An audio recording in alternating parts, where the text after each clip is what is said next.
E ainda voltando aqui ao nosso assunto quente dessa semana e do dia, alguns ministros do Supremo Tribunal Federal tentam manter a pressão sobre a Lava Jato a fim de tirar o Lula da cadeia. No Congresso Nacional, no entanto, o clima já mudou. Diz o Estadão, aspas, a prisão dos hackers tirou Sérgio Moro das cordas no embate quase diário com adversários, que usaram e abusaram da tática do conta-gotas ao divulgar as supostas trocas de mensagens entre ele e os procuradores da Lava Jato. Parlamentares outrora mais hostis se sentiram no mesmo barco do ministro. Lembrando da máxima do Congresso, ninguém sobrevive a uma devassa dessas, nem o Papa.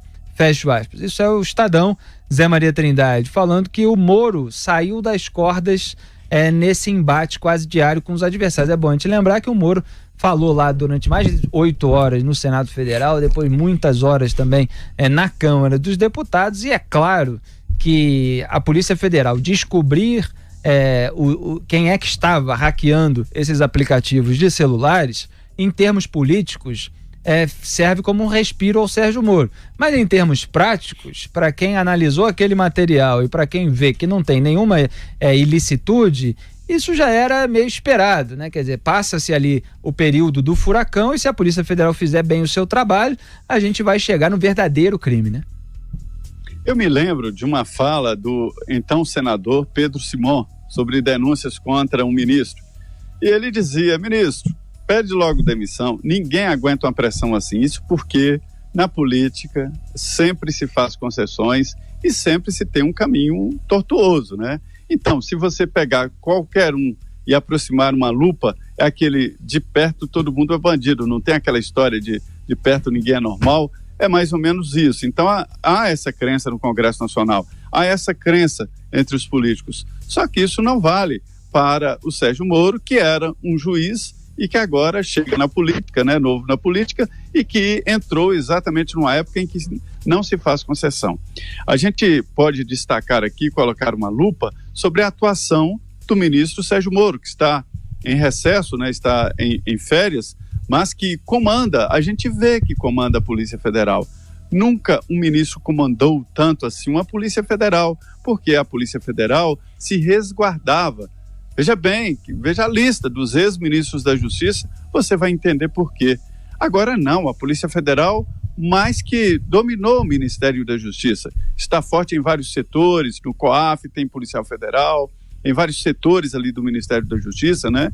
E a polícia se sente representada e tranquila no Ministério da Justiça e de Segurança Pública. Esta postura do ministro Sérgio Moro e como ele está sendo informado revela confiança. Essa confiança é que não pode ser quebrada porque ela ajuda o país, transforma o Ministério da Justiça em um órgão de Estado e não de governo. Para continuar na imagem pugilística, ele sai das cordas em boa forma, bom estado físico, e o adversário já está grogue, né? No começo da contraofensiva tá grogue.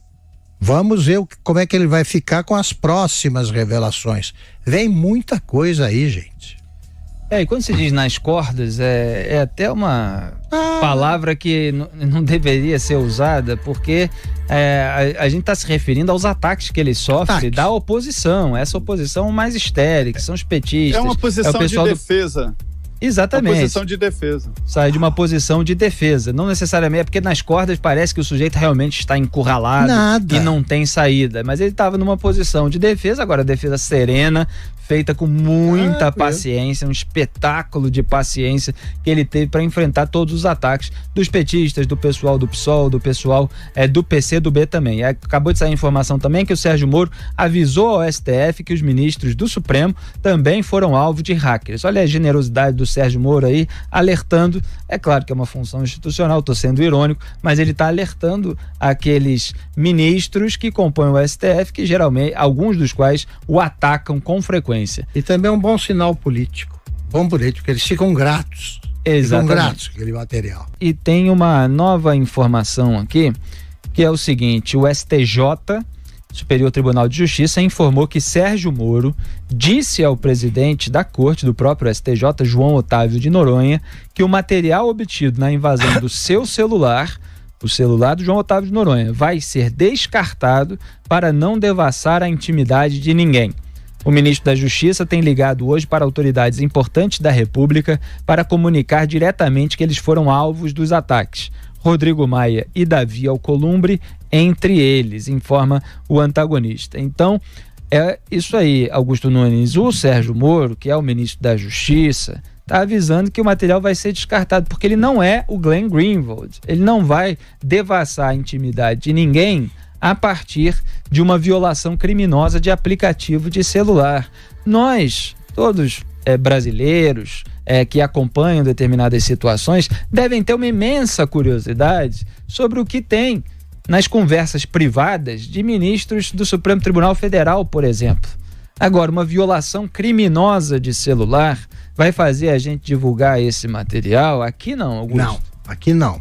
A menos que um ministro traga pra gente aqui o celular, mostre na mão, olha só as mensagens que eu troquei, que a gente consiga obter esse material de uma forma não criminosa. Exatamente. Dizer, o material obtido de uma forma não criminosa. Isso é fonte. Aí assume, a gente acha que isso é importante, que o Brasil precisa saber, e aí a gente divulga. Agora, desse jeito aí, com esses métodos, né, com essas negociações no pântano, isso aí aqui não acontece. Agora, Zé Maria Trindade, fica uma dúvida da extensão do material de que dispõem as pessoas envolvidas tanto nesse hackeamento quanto suas parceiras, inclusive na imprensa. Que é que eles guardaram? O que foi guardado, quer dizer, o que foi repassado, qual é a magnitude do material que o Glenn Greenwald dispõe, porque a gente viu que ele soltou supostas mensagens atribuídas ao Sérgio Moro e ao Deltan Dallagnol. Aí agora a gente está descobrindo que várias outras autoridades da República foram hackeadas. Então fica a pergunta, o Glenn Greenwald também tem esse material? Quer dizer, o hacker passou para ele? Eu espero, claro, que nesse interrogatório da Polícia Federal com todos eles, eles acabem conseguindo extrair essa informação, mas ainda no debate público não está muito claro.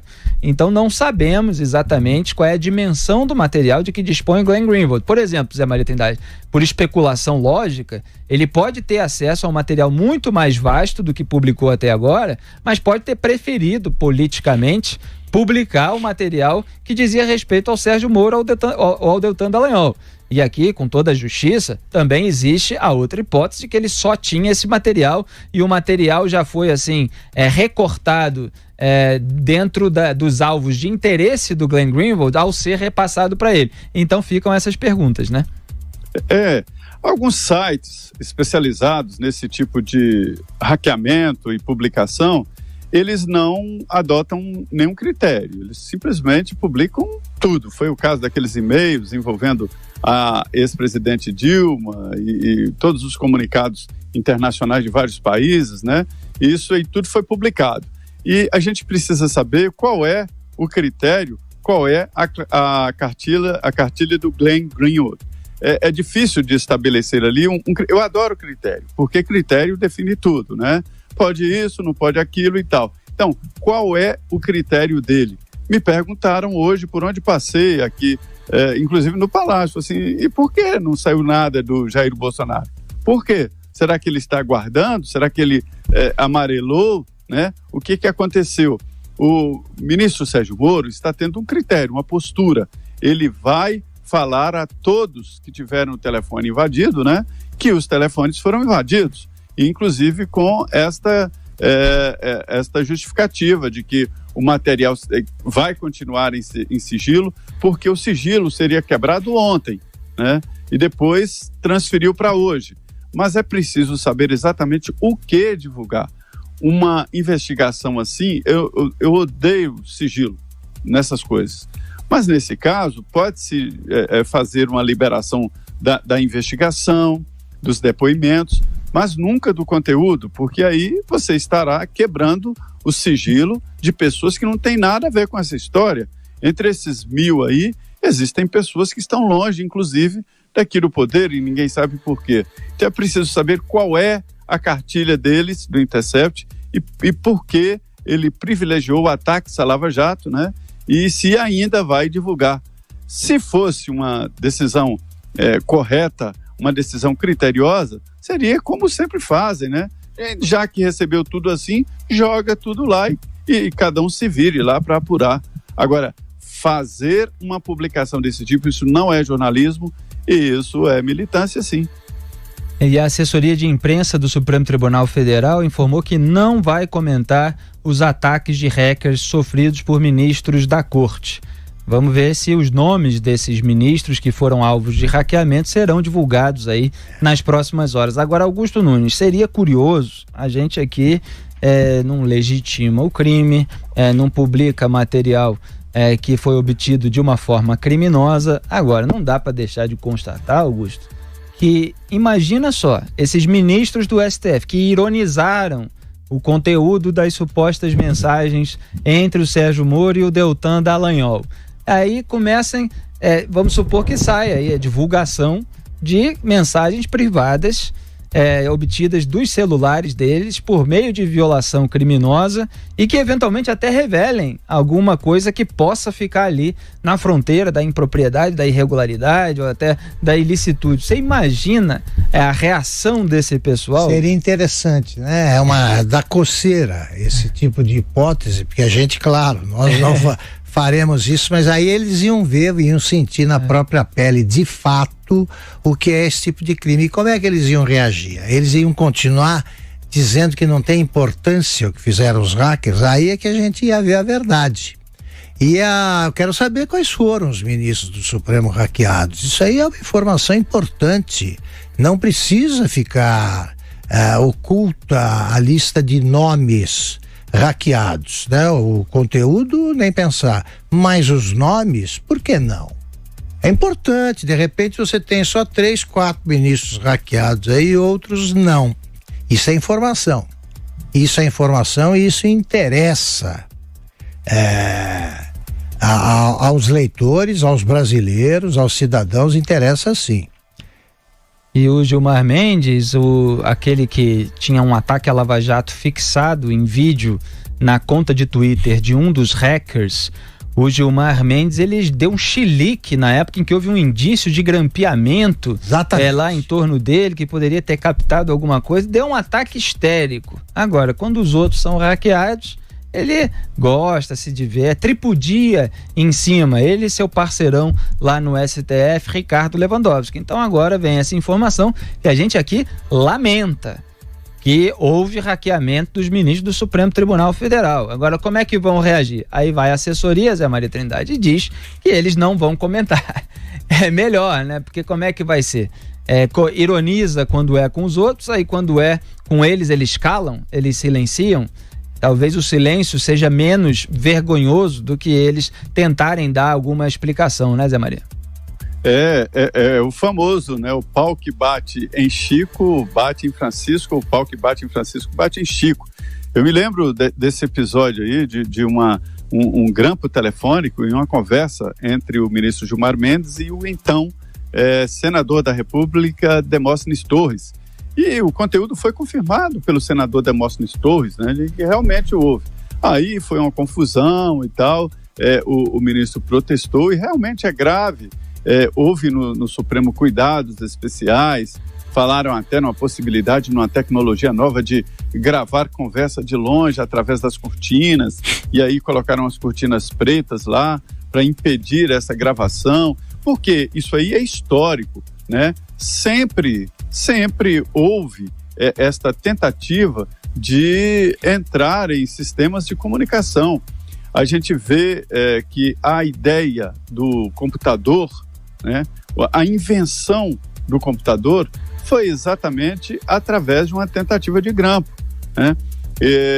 Porque o Hitler tinha um sistema de comunicação criptografado. E aí, para exatamente saber quais seriam as medidas tomadas pelo exército alemão, que se criou um sistema, que talvez seja o primeiro computador do mundo, né, que identificava imediatamente os dados e a criptografia, que na verdade, naquela época um código, né, do Hitler, e os aliados tomaram conhecimento por antecedência das próximas ações do exército alemão. E como sempre, informação vale mais do que canhão. E aí foi possível impor derrotas ao exército de Hitler, né? Então, veja bem, a invenção do computador e a luta da história é por informação.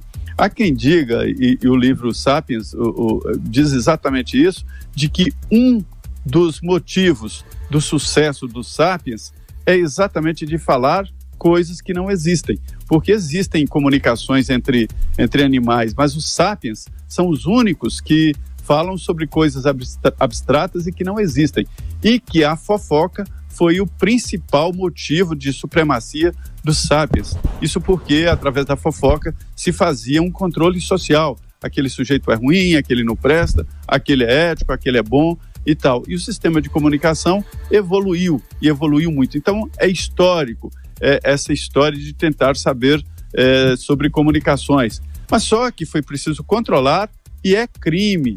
Gente, é crime. Esses presos aí, eles vão ter dificuldades para voltar às ruas. Tem tempo para um comentário de 2 minutos aqui? É o seguinte, o Zé falou mais de uma vez que você pode divulgar coisas, é a versão moderna da violação de correspondência, tá? É isso aí. Você pode fazer essa analogia.